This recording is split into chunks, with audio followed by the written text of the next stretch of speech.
I feel like I'm floating. When I was 19, it was a very difficult coming out, and my family didn't take it very well. And coming from a Christian family, you can understand, you know, they've been told how bad it is for me to be gay, so they just didn't want that for me. And there were a lot of things that were said and done that were extremely hurtful and horrible. And so for me, the years, those 15 years, involved a lot of shame and a lot of guilt and a lot of anger, a lot of rebellion, because, you know, I had a huge chip on my shoulder that I thought, if the world doesn't accept me, then I'm just going to go right out there and do whatever I want, and I don't care what anyone thinks. I wondered sometimes whether, you know, inside, in the structure inside wasn't irrelevantly different.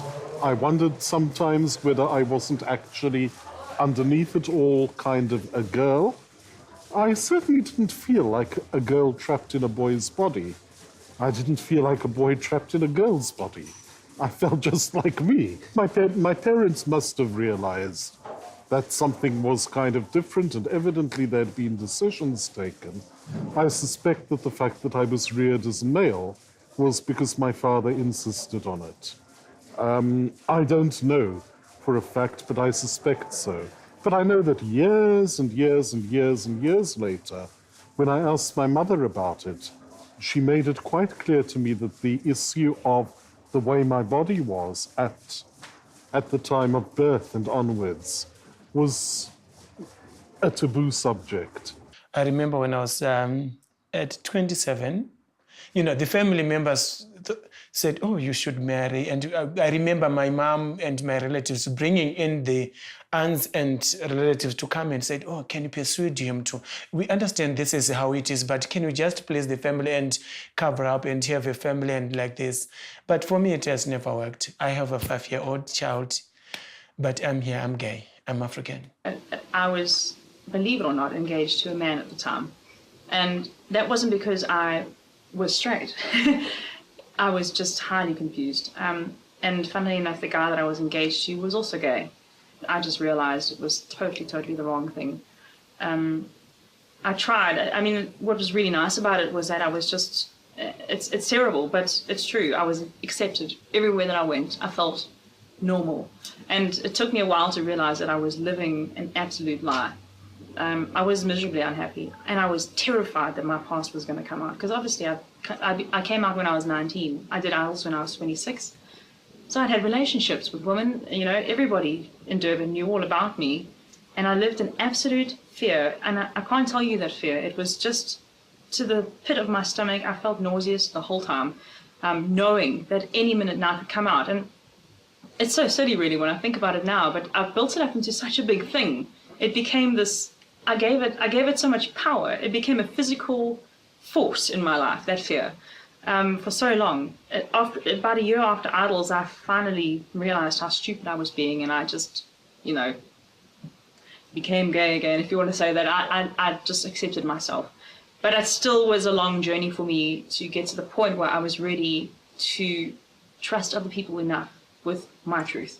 Me and my children's mom, both of us are living together. We're not married in any way. There's no commitment, you understand? And then I've had this huge pressure, both from her parents and my parents, of getting married. And I kept saying, I can't get married. I don't want to get married. This is not what I wish for myself.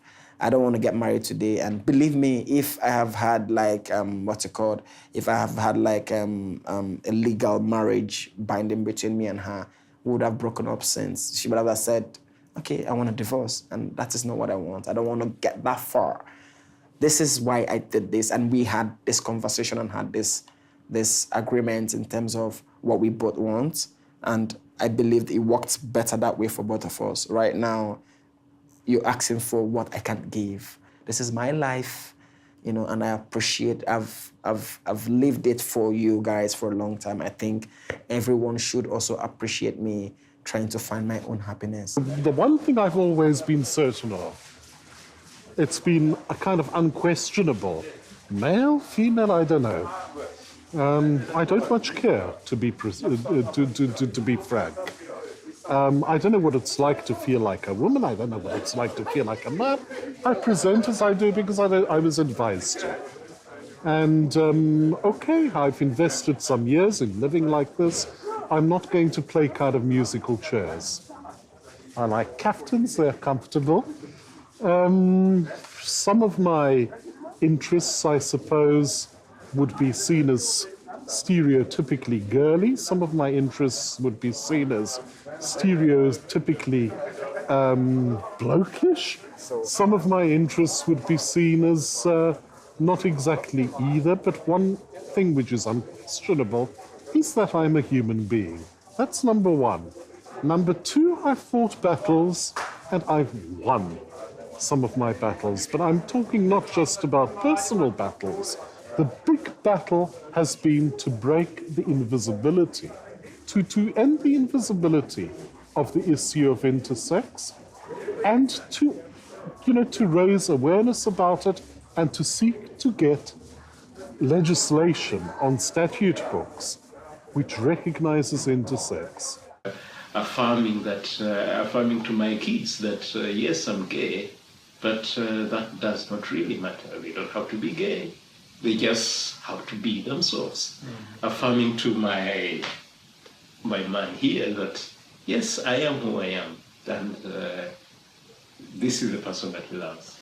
I used to think that I was supposed to be butch when I was younger, and I shaved all my hair off and I dressed in baggy shirts and I made myself as unattractive as possible because that's what I believed I was supposed to do. And that's what lesbians do. They hide themselves, It's because I don't know if for me it was a lot to do with shame where I was at, but I just woke up one day and thought, I really miss my handbags and shoes. I really do. And I want to wear makeup and I want to feel like a woman. I knew I'm a lesbian from way back. And I'm a tomboy. I love sport, anything sportish, anything boyish. You find me there. That's who I am. To accept the self before coming out to other person, one needs to deal with the sexuality first, to know whom you are, and before imparting the information and telling the other person that I'm gay, I'm like this. You need to know who you are and to come to deal with your sexuality first before you impart. It's a process. The day I became comfortable in my own skin, it was a magical experience. I mean, for many years it was a burden. But the moment I realized that, it's so powerful to be me. I can move mountains, and I do. I feel like I'm forced to break the silence. Is that a crime? Is that a crime?